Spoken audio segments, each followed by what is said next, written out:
Halo semuanya, perkenalkan nama saya Muhammad Fadil Hakim dengan NIM 0532200047, program studi sistem informasi Fakultas Sains dan Teknologi Universitas Terbuka. Pada video kali ini saya akan membuat konsep searching dengan metode atau algoritma depth first search dan juga apa ini namanya breadth first search. Oke, di sini uh, di tugasnya disuruh buat program mencari menggunakan algoritma depth first search dalam bahasa Java, di mana kita perlu buat 7 node, ya 7 node A1 sampai A7. Terus kita perlu tentunya sendiri gitu hubungan antar nodenya. Habis itu kita juga lakuin pencarian angka n pada graf tersebut kayak gitu. Uh, Habis itu dijelasin tahap pertama proses pencarian dan gambaran kan prosesnya. Nah, ini juga yang kedua juga sama, yaitu bedanya cuma beda pakai algoritma aja. Yang pertama pakai depth first search, kalau misalkan yang kedua pakai breadth first search gitu ya. Nah, di sini saya juga udah buat nodenya dan juga hubungan antar nodenya gitu dari A1 sampai A7, di mana A1 bertetangga sama A2 dan A3, di mana A2 juga bertetangga sama A4 dan A5 gitu ya. Terus A4 itu juga bertetangga sama A2 sama A5 juga, sedangkan A5 A4 hanya bertetangga sama A5, tapi A5 itu bertetangga sama A2 sama A4 juga gitu. Terus A3 dia bertetangga sama A6 sama A7, A6 cuma sama A3 dan A7 cuma sama A3 doang gitu. Oke. Nah, kita langsung aja buat programnya.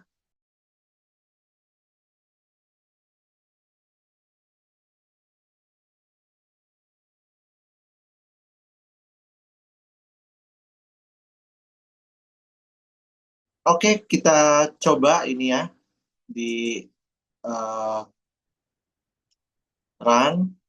Oke, nah di sini jadi keluarnya di terminalnya ini ada eh, kan kita dan kan saya nargetin A5 nih sebagai nilai N-nya kayak gitu. Nah, dari program ini kita minta buat nyari A5 nih. Dia dari pertama ngunjungin node 1 dulu, terus habis itu ngunjungin node 2, terus ngunjungin node A4, terus ngunjungin node A5.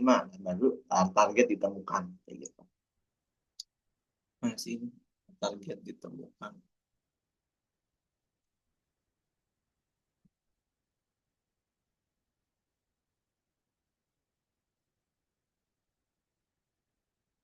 Oh, ini bisa ada ini. Nah, dari ininya, dari apa tuh namanya?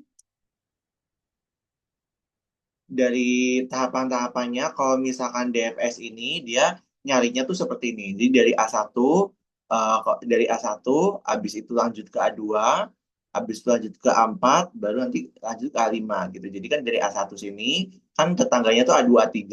Nah, terus karena di eh, A1 karena di A2 nggak ada, dia lanjutin ke yang A2 dulu kayak gitu sampai ke bawah.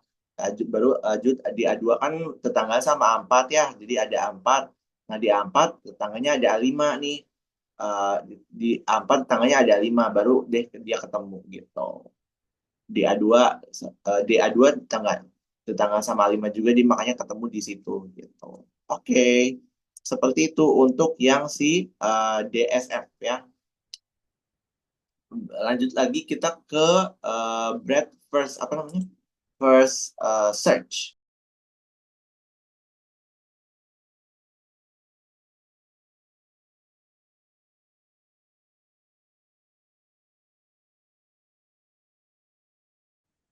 Jadi oke, ini sudah untuk yang di BFS juga, jadi sama aja targetnya juga di A5. Terus juga yang pertama dia ngunjungin node A1 dulu, terus abis node A1 dia karena tetangganya A2 A3 gitu, jadi makanya tambahin ngunjungin node A2, di A2 nggak ada, terus K3 juga nggak ada. Lanjut lagi di level berikutnya tetangganya A2 itu ada A4 sama A5 ya. Dia ngunjungin A4 nggak ada, terus A5 ada nih, terus baru dia keluar kayak gitu. Jadi tapi kalau misalkan digambarin di sini dari mulai level 1 A1 dulu dia nyari A5 ada nggak, terus karena nggak ada habis itu dia lanjut ke sini ke yang A2 A3, karena A2 A3 nggak ada, lanjut lagi di tetangganya A2 ada siapa? Ada A4 A5, juga nambahin A6 sama A7. Karena di A4 nggak ada, lanjut ke A5, pas di A5 dia ketemu kayak gitu. Oke, seperti itu. Jadi gitu ya perbedaannya kalau misalkan yang DFS itu dia per cabang, jadi dia dari A1 ke A2, A4, baru A5. Tapi kalau misalkan di BFS dia tuh per level dari level 1, level 2, sama level 3 kayak gini. Jadi bedanya seperti itu. Nah, eh, kalau misalkan DFS gitu kan karena tadi dia nyarinya per ini gitu ya, per cabang gitu ya, dia tuh lebih hemat memori gitu ya karena kan nggak perlu di sini nggak perlu ke tiap level gitu karena satu menyuruh sampai akhir nggak ada baru ke cabang yang lainnya sampai akhir nggak ada gitu. Tapi kalau misalkan untuk yang eh, yang di BFS nih dia tuh bisa apa namanya bisa lebih eh, bisa lebih mastiin ini bisa dari jalur cepat gitu karena kan bisa aja ini cabangnya tuh bisa sampai panjang gitu ya dia ternyata ketemunya di cabang ketiga aja gitu di cabang di level ketiga aja gitu nggak perlu sampai level-level yang lainnya gitu. Nah, karena tadi kalau misalkan tadi DFS itu dia per cabang sampai akhir baru nggak terus nggak ada baru ke cabang lain, jadi kekurangannya ada itu. Jadi kalau misalkan di satu cabang nggak ada banget yang kita cari, tapi itu udah terlanjur kita nyalinya tuh udah sampai bawah banget, cabang paling bawah banget kayak gitu. Nah, kalau misalkan BFS itu kekurangannya juga karena kan dia carinya tiap level ya dan tiap level juga bisa banyak gitu. Nah, dia bakal bakal lebih makan banyak memori sih gitu ya. Oke, gitu aja. Terima kasih.